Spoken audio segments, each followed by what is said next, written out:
Hi everyone, comic book reviewer here. This time reviewing on the 2009 film G.I Joe, The Rise of Cobra.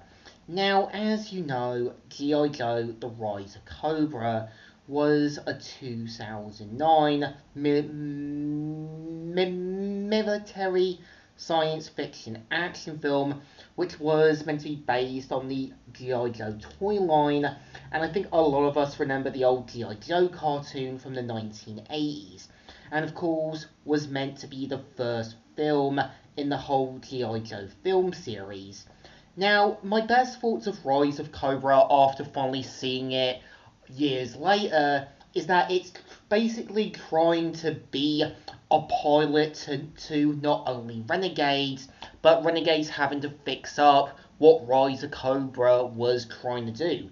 So the premise of the film is meant to follow Duke and Ripcord, who, after him, his friend, and their team end up getting ambushed by the Baroness and Storm Shadow, they end up stealing some specially designed warheads, and we see how they get roped in by G.I. Joe to help stop this sort of unknown threat, and of course, have to try and save the day.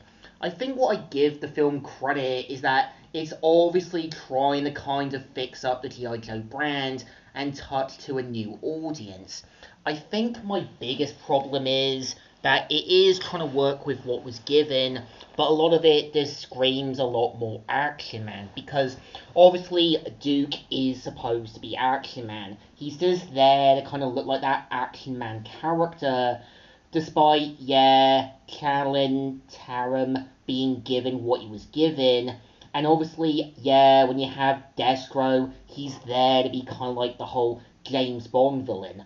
I think the problem is when you actually have the sort of side villain known as the Doctor, who obviously is meant to be Cobra Commander. I think his design looks more like a kind of Action Man villain. I think the problem with the Doctor is that they just kind of waste his potential and don't really set him up to be Cobra Commander. I think what Renegades got right at is actually building Cobra Commander to be a completely different villain from his other counterparts. Obviously, Cobra being this kind of big company, this big organization. At least they did something better with Destro, making him kind of like a lackey villain. They kind of did something with the sort of G.I. Joe team being a band of renegades. That actually felt believable and actually felt like it was a team of people who were kind of like a band of misfits. I think a lot of it is trying to work with whatever was given. It's just there to kind of fix up an old, out-of-date brand and touch with a newer, modern audience. The problem is trying to adapt something that is completely out of touch with newer audiences is just ending up crashing and burning the brand. And I think a lot of companies, studios, as well as basically directors don't really know nowadays what kids, audiences really want.